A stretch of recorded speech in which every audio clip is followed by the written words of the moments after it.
Hey people of the internet, this is JuLeDoS. Hey guys, as suggested by my loyal subscriber who I just got today, I'm going to be doing a review on Sakura Samurai, Art of the Sword. This game features a punch-out style of gameplay and a samurai who's either a very masculine girl or a male who looks like a female. Yeah, how couldn't you like that? But it's on the eShop, but can you compare it to gems like Mutant Mudds and Pushmo? Let's see. So first I'll be talking about the presentation. When you first start the game, you have a menu that tells you to press start. And then your options are, you can start a new game, you can continue your game, you can do the rock garden, which is pretty much something where you walk around with your 3DS and then it will give you rewards in the game. 30 thug and 50 thug challenge, and I assume the one down there is 100 thug challenge. I haven't unlocked it yet, which pretty much has you take on that many enemies. And so then once you start the game, you can see a world map, and the map's pretty nice, and so are the menus. They're pretty nice and neat. And so for a presentation, I'll give it an A-. Now I'll be talking about the gameplay. It's similar to Punch-Out, where your main moves are to attack and dodge. So in order to dodge, you just press B and move the circle pad in the direction you want to dodge in. I did not successfully dodge that.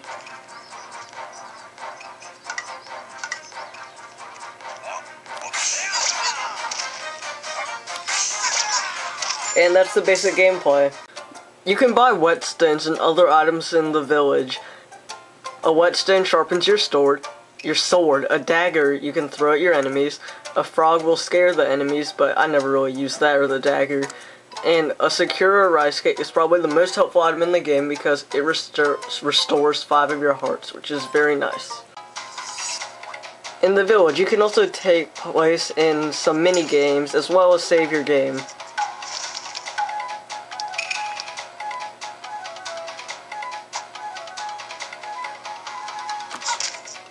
I failed, like always.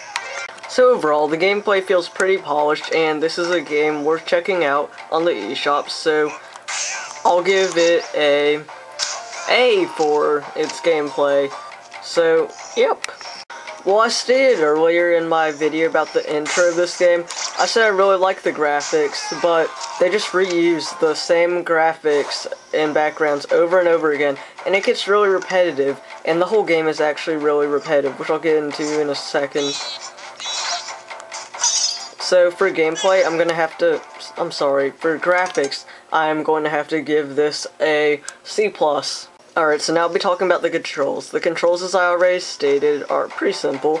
You just press A to attack, and you press B to dodge. And then your different items are assigned to the D-pad, and if you really want to, you can hold down X and run around like this, but you'll be vulnerable to attack more easily when you do this. So the controls aren't bad, they're pretty good. I'll give them a B+. Okay, so now I'll be talking about the fun of this game. This game's a lot of fun to play. It's a lot like Punch-Out, and that's a good thing. But the problem is, there's only like 5 or 6 different enemies in this game, and so it can get pretty repetitive, and aside from the 3 bosses, there's not a bunch of variety in this game.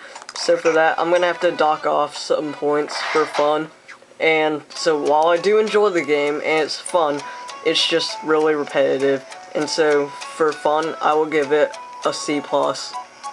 Okay, so I just talked about the length a little bit, and now I'll touch on that a little bit more. So, the length of this game is alright. It has about 15 different levels, I think, but the problem is, you're just fighting the same enemies over and over, and the only variety is really in the castles. And what happens in the castles is pretty much you go like this, oh yeah, I just defeated all the enemies in the room.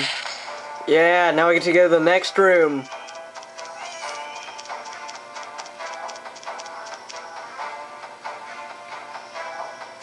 More enemies, what? So while there's a lot to do in this game, it's just so repetitive, you're not really going to want to do it. So for length, I'm going to give it a C. For sound, I can't really complain for the soundtracks that they give you. There's no live soundtracks, but the soundtracks that there are pretty good. And so for sound, I will give this game a B. Actually pretty difficult for what it is, and so for difficulty, I give it an 8. So while this game is definitely repetitive, it still provides a great experience, and it's one of the best downloadable games on the eShop. It's not the best, but it's still great, and it's worth taking a look at if you have some extra money on your eShop account. And so for the overall score, I give it a B- for its fun gameplay and perfect controls. So this game isn't for everyone, and it's definitely repetitive, but you'll probably like it if you try it, and so that's pretty much my review for the game. Like, comment, subscribe, tell me what you thought of the review. I'd really like to hear your thoughts, and leave a comment down below telling me what to review next, and that was my review. So people on the internet, I will see you guys later.